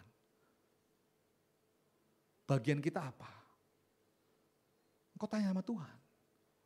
Pak, aku siapa Pak? Aku gak bisa apa-apa. Kata kita. Tapi Tuhan tahu assignment apa yang Tuhan mau kasih untuk saudara. Amin. Amin. Tuhan punya track. Tuhan itu enggak membiarkan kita hidup, ya udah hidup aja. Enggak. Tuhan tuh punya goals dalam hidup kita. Dia sudah menetapkan. Masalahnya kita yang enggak align, kita yang tidak mensinkronkan rencana kita dengan rencananya Tuhan.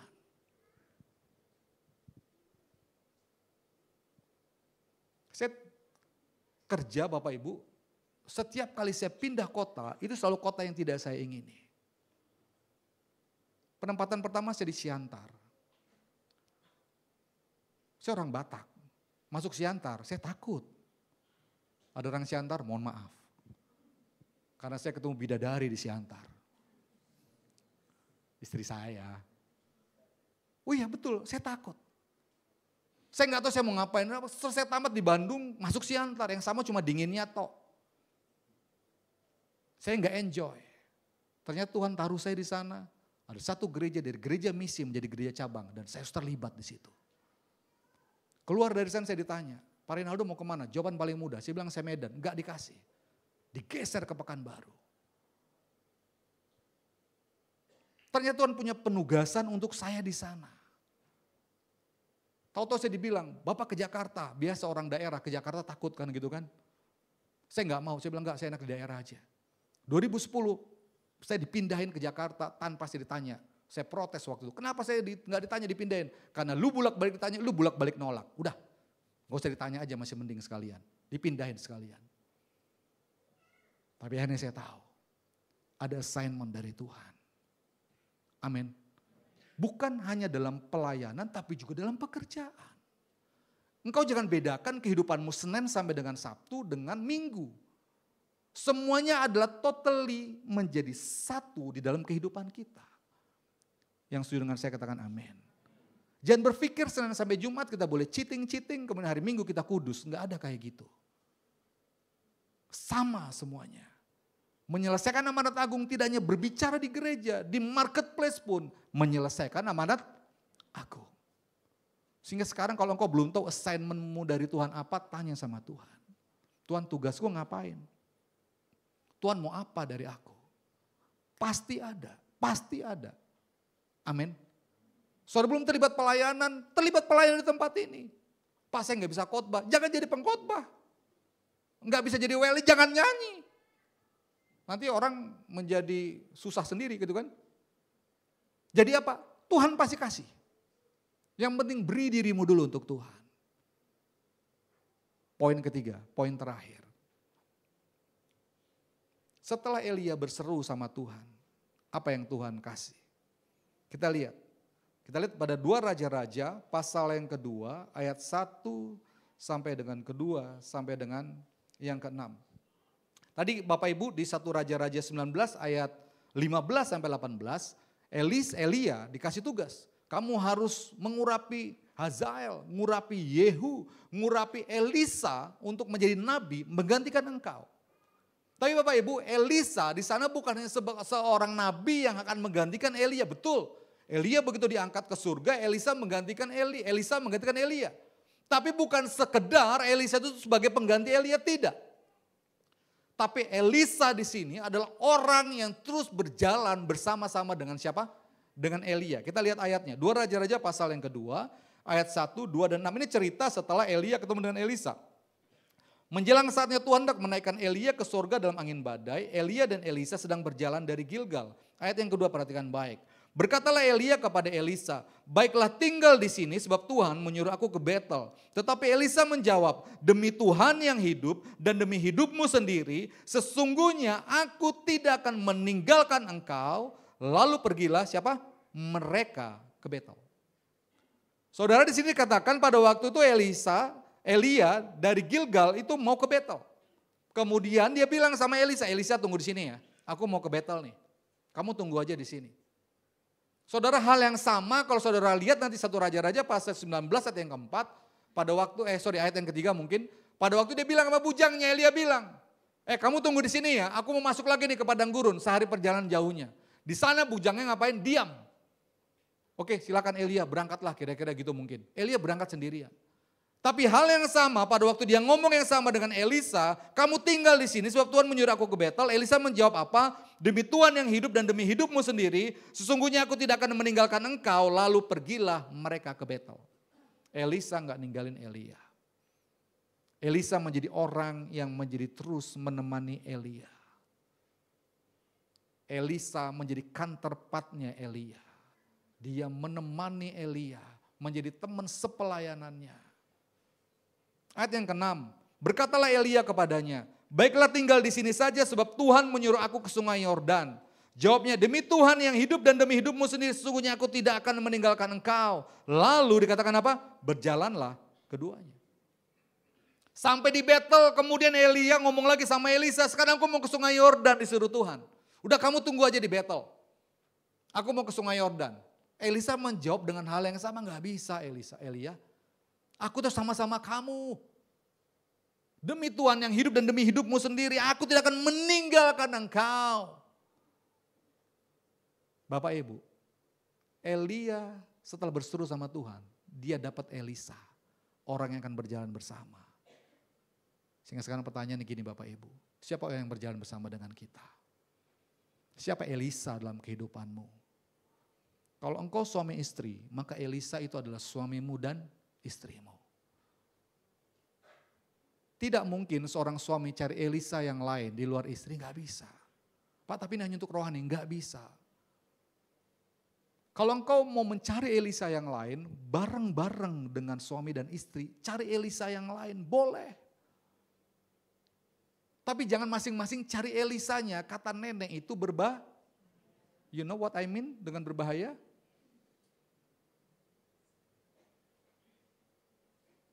Makanya, saya tanya nih, yang belum ikut kul boleh lambaikan tangan, yang belum ikut kul? Sudah semua, puji Tuhan. Yang sudah ikut kul boleh lambaikan tangan? Berarti ada yang belum. Bapak Ibu, Kul itu bukan sekedar perkumpulan orang untuk makan dan ibadah kayak liturgi gereja, tidak. Kul itu adalah kita punya saudara rohani di dalamnya. Amin. Itu yang menjadi Elisa untuk kita bersama. Saling menjaga, saling mendoakan. Mungkin bahkan saling menegur. Hidup kita kalau nggak ditegur juga jangan dipikir baik-baik saja, nggak bisa. Teguran itu kadang-kadang baik. Suatu saat saya bikin kul saya itu kebetulan kami hampir seumuran lah gitu ya, jadi anak-anaknya usianya masih sebaya. Saya bilang sama teman-teman gini, saya pengen kok bikin buat kul tapi kita acaranya beda ya. Ngapain Pak? Kita ngobrol sama anak-anak generasi Yeremia. Tapi saya minta orang tuanya jangan baper. Kita mau tahu dari sudut pandang mereka tentang kita. Saya yang jadi moderator. Tapi lupa deh, saya bilang sama orang tua, itu dilarang mengeluarkan ini ya, kata hakim-hakim, kira-kira dengerin aja baik-baik. Wah sepakat. Kita undang tuh, banyak anak-anak muda yang datang, karena kebetulan juga kita cukup banyak loh orangnya. Kemudian saya tanyain mereka satu-satu. Saya tanya tentang anak-anak, ada juga pertanyaan titipan dari orang tuanya. Pak nanti kalau tanya ini ya Pak, kenapa? Aku nanya ke anakku saya Pak, nanya cita-cita dia. Dia gak mau kasih tahu, mungkin kalau sama Pak Rey dia mau cerita. Oh oke. Saya tampung, saya tanya, anak-anak muda kamu punya cita-cita gak hidup? Punya dong. Cita-cita mau apa? Aku mau jadi. Pak kok sama Bapak dia mau cerita? Gak apa-apa kan yang penting Bapak dengar juga, saya bilang. Nah ada satu pertanyaan saya bilang gini sama mereka. Anak-anak muda, kalian pernah ditegur gak sama orang tua? Pernah. Nah pertanyaannya simple ya, jawab dengan jujur. Menurut kalian teguran itu diperlukan atau tidak sih? Menurut Bapak Ibu mereka akan jawab apa? Mereka bilang gini, Pak kami itu perlu ditegur Pak. Kita pengen ditegur.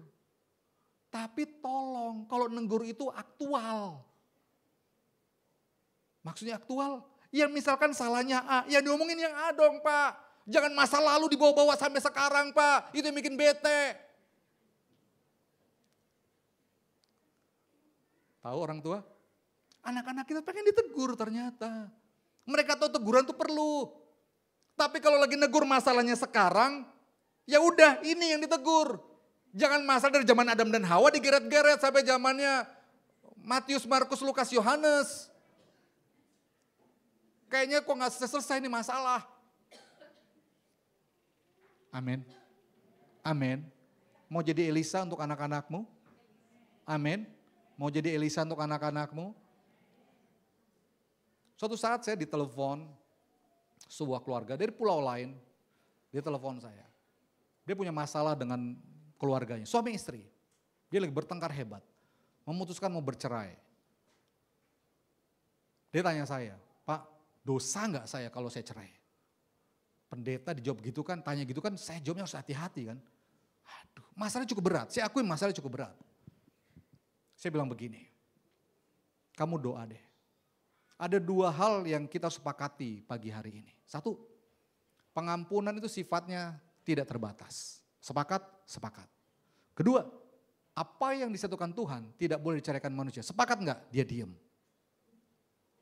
Oke, kamu teriak sama Tuhan, tanya sama Tuhan, dengerin Tuhan ngomong apa. Tapi aku jijik Pak sama istriku. Saya bilang gini sama dia, oke silakan aja, perasaanmu valid kok. Karena itu yang kamu rasakan sekarang. Tapi saya tanya, setelah kamu berseru sama Tuhan, kira-kira mungkin enggak Tuhan mengubahkan hatimu yang jijik itu? Entah seminggu, entah sebulan, entah 2 minggu, entah esok hari. Tiba-tiba jadi hati yang mengasihi istrimu. Mungkin enggak? Dia diam. Iya ya Pak, mungkin ya. Ya udah, lakukan aja. Kita lihat apa yang akan terjadi. Saya mau belajar jadi Elisa untuk orang lain. Saya ada punya teman, anak Tuhan. Dia punya bisnis, dia punya masalah dengan bisnisnya. Saya nggak paham bisnis karena bisnisnya berbeda dengan saya. Saya bergerak di telekomunikasi, dia bergerak di tempat yang lain. Saya nggak paham bisnis dia apa.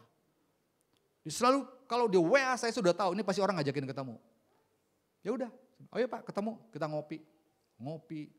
Tapi saya bilang, oke Pak, saya nggak paham bisnis Bapak. Tapi saya tahu Tuhan kita Tuhan yang hebat. Saya bawa dia ketemu sama Tuhan. Yang penting Bapak jangan putus pengharapan. Saya dukung Bapak dengan doa. Kalau ketemu saya dibilang, main ketemu saya lagi, Pak Dukung doa Pak. Wow Pak, luar biasa. Nih kalau dealing terjadi nih Pak, luar biasa. Ternyata Tuhan buka jalan. Saya belum sempat ketemu dia lagi. Saya belum tanya dia. Saya belajar mau jadi Elisa untuk orang lain. Amin. Amin. Amin. Engkau bersedia untuk menjadi Elisa untuk orang-orang di sekelilingmu. Mari dikatakan Jesus for everyone. Sehingga kalau dikatakan everyone Bapak Ibu. What is the meaning of everyone? What we can do with everyone? Kasih hidup kita untuk orang-orang di sekeliling kita. Amin. Berikan mereka perhatian yang engkau bisa lakukan. Engkau bukan the solving problem, bukan. Karena the miracle way dari Tuhan Yesus. Amin. Segala sesuatu yang membuat jalan itu Tuhan. Tugas kita hanya ngajak orang itu ketemu dengan Tuhan. Bukan kita yang menyelesaikan masalah orang. Kalau ada orang curhat sama engkau, dia punya masalah pergumulan keluarganya, nggak usah berpikir gimana nih suaminya, gimana istrinya. Saya lagi nangani anak muda, baru nikah, anak masih 1. Wow, ceritanya seru kayak sinetron. Betul.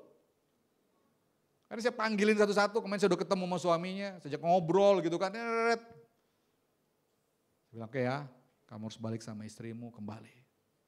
Saya tanya udah saya WA, gimana kamu udah pulang ke rumah atau belum? Puji Tuhan Pak, sudah, haleluya. Saya mau jadi Elisa. Saya mau memberi apa yang bisa saya lakukan untuk orang lain. Siapa yang bisa menyelesaikan masalah? Siapa yang bisa memulihkan hati dia? Tuhan, bukan saya. Tapi tugas saya supaya dia ketemu sama Tuhan. Amin. Amin. Kalau engkau merasa sendirian, cari Elisa untuk dirimu. Pak, aku belum menikah Pak. Cari komunitas yang sehat untuk dirimu. Amin. Makanya kalau orang bilang, kadang-kadang kan kalau orang ngambekan kan mau pindah gereja gitu kan. Betul? Saya berdoa di sini gak ada yang begitu ya. Saya selalu bilang gini bagi orang-orang yang mau pindah gereja, saya bilang gini, gereja semuanya selama dia berdasarkan firman Tuhan, percaya Tritunggal Allah, gereja itu benar. Tapi yang menjadi persoalan adalah, kamu tertanam atau tidak di situ. Kemudian seorang ibu, WA saya, dia bilang gini, Pak, boleh gak saya dan sekeluarga pindah gereja? Saya bilang begini, ibu tertanamnya di mana? Mengalami pertumbuhan rohani atau tidak? Karena kita mau jadi mempelai Kristus, bukan cari gereja-gerejaan. Mempelai Kristus kau di mana jadinya? Amin. This is the end of this year Bapak Ibu. Amin. The last month 2024. Sehingga bila kita masuk tahun 2025 dengan satu perspektif yang benar bersama-sama dengan Tuhan. Saya undang para pemusik. Amin. Sekalipun kita punya banyak persoalan, punya banyak pergumulan, merasa loneliness. Tapi loneliness itu tidak menguasai kita. Kita mau berseru sama Tuhan. Amin. Dan Tuhan akan berikan jalan keluar. Tuhan pulihkan roh jiwa tubuhmu. Tuhan akan kembalikan engkau ke trackmu, ke penugasan yang Tuhan beri. Tuhan akan kasih Elisa. Makanya saya bilang, kalau belum ikut kul, terlibat kul Bapak Ibu. Ikut kul. Kau akan ketemu dengan orang-orang yang saling mendukung satu sama lain. Dan akhirnya kau merasa hidupmu akan bergairah, amin. On fire, masalah selalu ada. Tadi saya katakan orang yang punya masalah cuma satu, orang yang sudah mati Bapak Ibu. Orang hidup dari pendekar sampai pendeta, semua punya masalah. Betul? Kalau orang bilang gak punya masalah, itulah masalah dalam hidupnya dia. Dia pikir dia gak punya masalah, padahal dia punya masalah. Tapi yang menjadi penting adalah bagaimana kita bersama dengan Tuhan menyelesaikan semua masalah. Amin. Saya undang kita berdiri. Engkau ada bersamaku di setiap musim hidupku. Tak pernah kau biarkan ku sendiri. Katakan kekuatan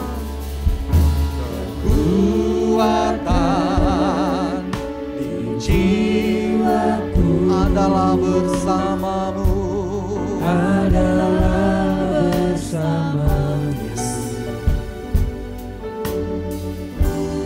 Tak pernah ku ragu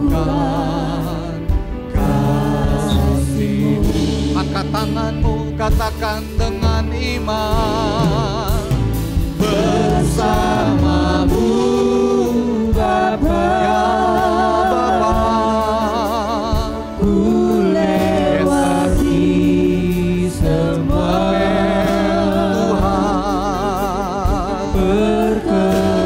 biarlah perkenananmu yang kau curahkan bagi anak-anakmu di tempat ini, Tuhan. Yes, Engkau yang bertindak, Tuhan. Engkau beri pertolongan bagi setiap kami. Katakan anugerah-Mu besar. Melimpah bagiku. Mari masing-masing kita berdoa pada pagi hari ini. Kalau engkau sedang merasa loneliness hari-hari ini, engkau merasa tidak ada support system, nggak ada orang yang mendukung engkau. Mungkin orang tuamu rasanya seperti nggak mendukung, suamimu sepertinya nggak mendukung, istrimu sepertinya nggak mendukung. Teriak sama Tuhan, cry out to God. Kau mungkin bekerja, kau merasa atasanmu, orang-orang sekelilingmu tidak mendukung engkau. Pagi ini cry out to God, teriak sama Tuhan. Mungkin kau sama seperti Elia, rasanya ingin mati. Cukup sudah semuanya. Nggak ngerti lagi bagaimana ke depan. Cry out to God, teriak sama Tuhan. Tuhan akan pulihkan roh, jiwa, dan tubuhmu. Undangannya tersedia bagi kita. Marilah datang kepadaku, hai kamu yang letih, lesu, dan berbeban berat. Aku akan berikan kelegaan, berikan kelegaan, berikan kelegaan. Mari masing-masing kau berdoa. Apa yang menjadi kerinduan hatimu kepada Tuhan? Pagi ini doa sama Tuhan, doa, teriak sama Dia, minta. Kita anak, Dia Bapa. Apa yang diisi hatimu curahkan sama Tuhan. Bilang sama Tuhan, Tuhan, aku bahkan gak ngerti lagi mau ngapain Tuhan. Terkoneksi sama Tuhan. Oh syantakanamo. Kalau engkau merasa mungkin tahun 2024 mau selesai, tapi kayaknya kok hidupmu begitu-begitu aja. Gak ada progres yang signifikan. Rasanya hampir sama dengan tahun-tahun lalu. Gak ada kemajuan yang rasanya signifikan dalam kehidupanmu. Ini bulan terakhir, bilang sama Tuhan, Tuhan, tahun 2025, aku percaya menjadi tahun yang baik dalam hidupku. Karena aku mau berjalan bersama dengan Tuhan. Bahkan mungkin kalau selama ini kita acuh nggak acuh dengan pelayanan, kita acuh nggak acuh dengan apa yang Tuhan mau beri. Malam pada pagi hari ini, kalau engkau diingatkan Tuhan, bilang sama Tuhan, Tuhan, aku siap menerima penugasan dari Tuhan. Apa tugasku Tuhan? Apa yang Tuhan mau dariku? Pelayanan model apa yang Tuhan mau berikan sama aku? Jangan bilang kau gak punya waktu. Karena waktu dari Tuhan. Tuhanlah sang waktu. Bilang sama Tuhan, Tuhan ini aku. Aku mau terima penugasan dari Tuhan. Assignku apa Tuhan? Assignmentku apa? Seperti Elia masih punya penugasan. Belum waktunya dia mati. Dia harus ngurapin Hazael, ngurapi Yehu, ngurapi Elisa. Tuhan juga masih punya penugasan untuk saudara saya pada hari-hari ini. Terus berdoa, syantakanamo, kipapapapapapa, syantakanamo, papapapapapa, rakasi namanya syantakanamo, kipapapapapapapa, syandapapapapapapa, kipapapapapapapa, rakasyanamo, rapapapapapapa. Oh shanda ba ba ba ba ba ba ba ba ba. Oh shanda da da da da da da da da da da da da da da da. Shanda da da da da da da da da da da. Angkat tanganmu, tekan sama Tuhan, bersamamu Bapa, bersamamu Bapa. Ku lewati semua.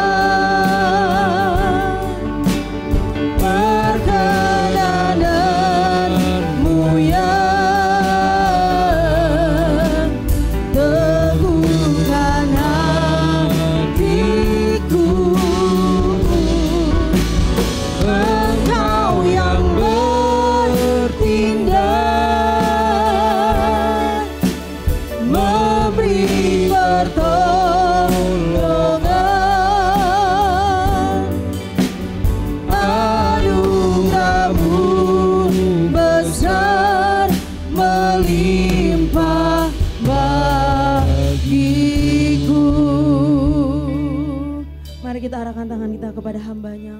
Tuhan terima kasih Tuhan untuk hamba-Mu Tuhan, Bapak Renaldo Pangabean. Tuhan terima kasih buat taburan firman-Mu Tuhan, utus ke tempat ini yang sudah memberkati kami ya Tuhan Yesus. Biar Tuhan Kau terus memberikan kekuatan, kesehatan, panjang umur ya Tuhan. Dalam dia melakukan pekerjaan tugas-tugasnya, bahkan juga Tuhan untuk pelayanannya Tuhan. Engkau pakai lebih dahsyat lagi Tuhan. Berkati keluarga besarnya Tuhan. Tutup bungkus terus dengan kuasa darah Yesus. Terima kasih Tuhan, terpuji nama-Mu Bapa dalam nama Yesus. Haleluya. Amin. Mari silakan duduk kembali Bapak Ibu.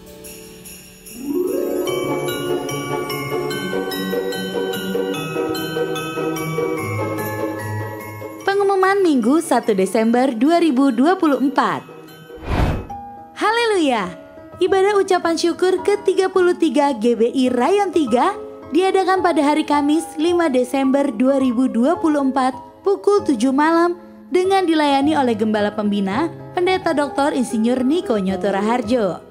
Wajib hadir bagi seluruh pengerja dengan menggunakan dress code pakaian berwarna terang, tidak putih atau hitam.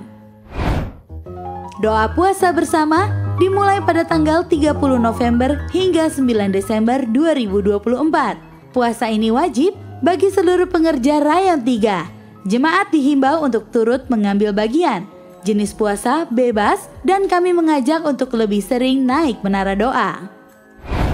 Sehubungan dengan doa puasa bersama, kami mengajak Bapak Ibu Saudara untuk hadir dalam pertemuan menara doa onsite yang akan diadakan pada hari Selasa 3 Desember 2024 pukul 10 pagi bertempat di GBI Modern Land. Mengundang seluruh pengerja maupun jemaat untuk hadir dan berdoa bersama.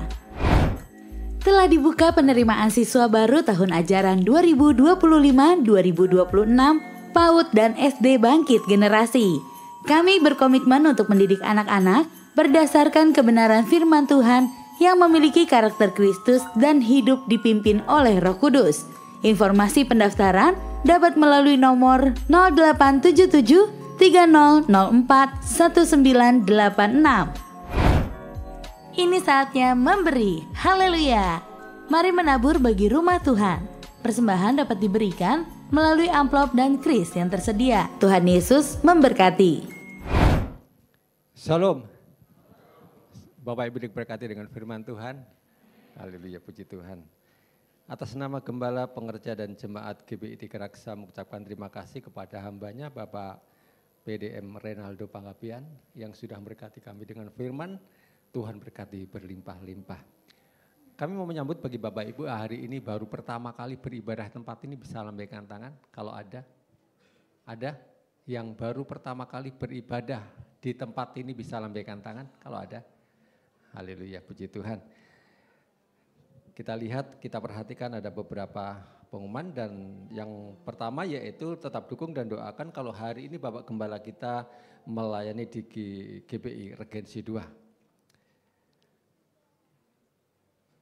Pengumuman yang pertama, doa terobosan GBI Tiga Raksa diadakan pada hari Rabu tanggal 4 Desember 2024 jam 19.30 ditempati mengundang Bapak Ibu untuk hadir bersama-sama di dalam doa terobosan. Dan untuk doa pagi diadakan pada hari Sabtu tanggal 7 Desember 2024 jam 5 pagi mengundang Bapak Ibu untuk bisa hadir bersama-sama di acara doa pagi. Selanjutnya, ibadah ulang tahun Youth GBI Tiga Raksa diadakan pada hari Sabtu tanggal 7 Desember 2024 jam 18 di tempat ini mengundang anak-anak muda untuk hadir. Ada video countdown yang akan ditayangkan, silakan. All teams ready?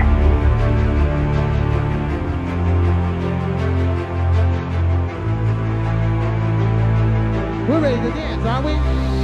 Okay. Are you ready?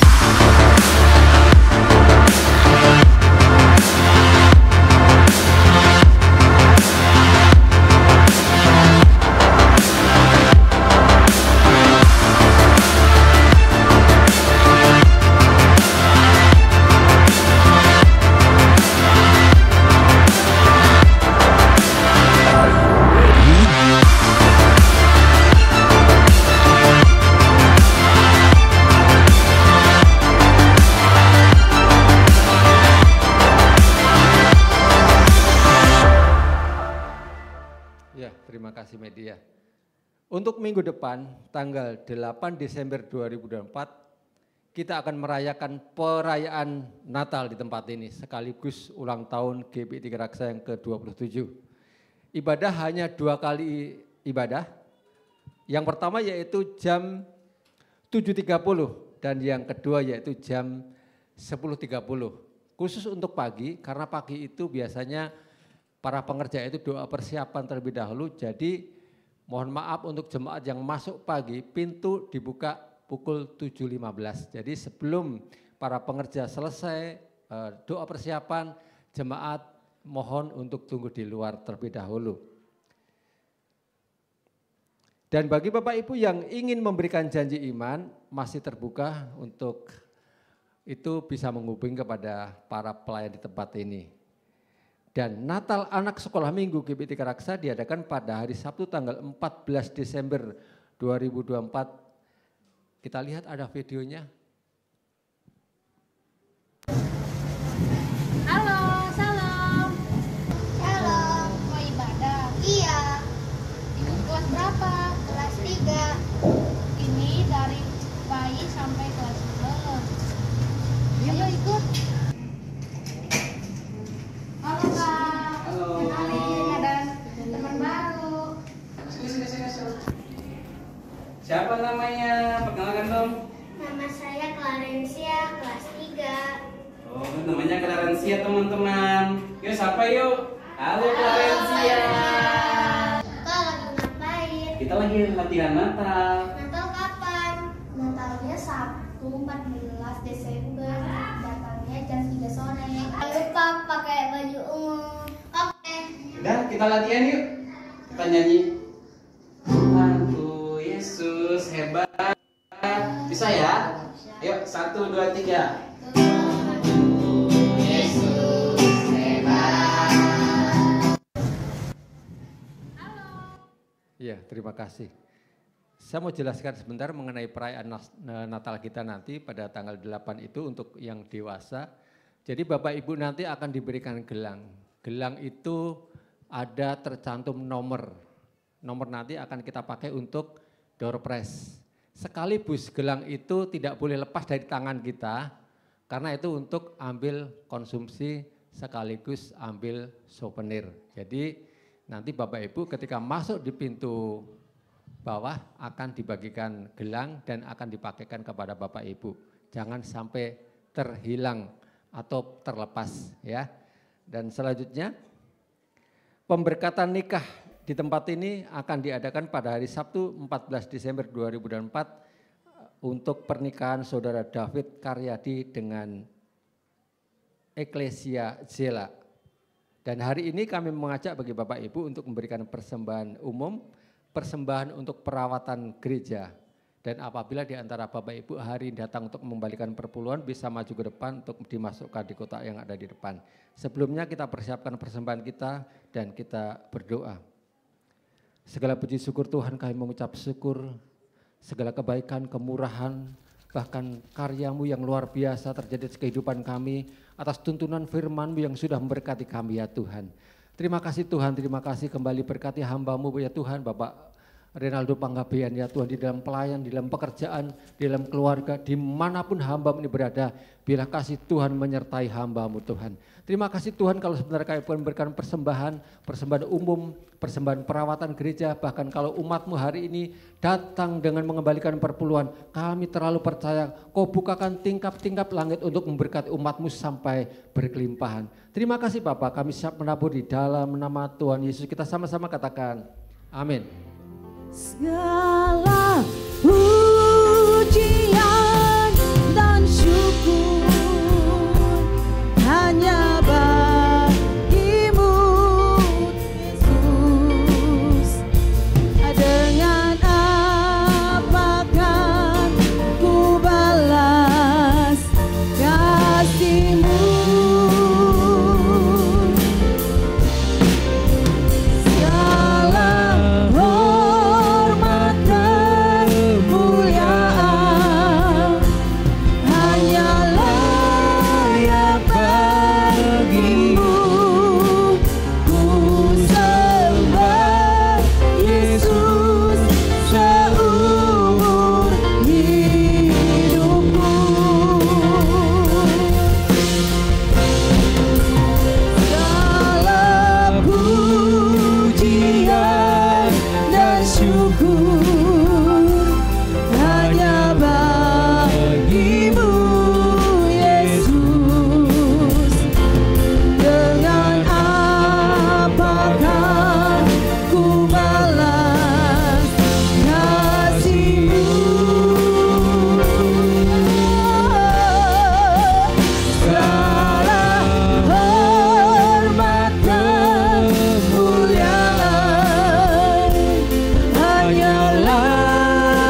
Mari bangkit berdiri sama-sama.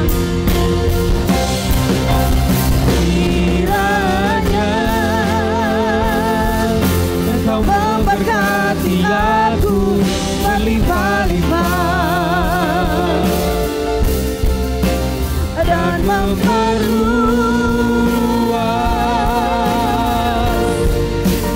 daerahku.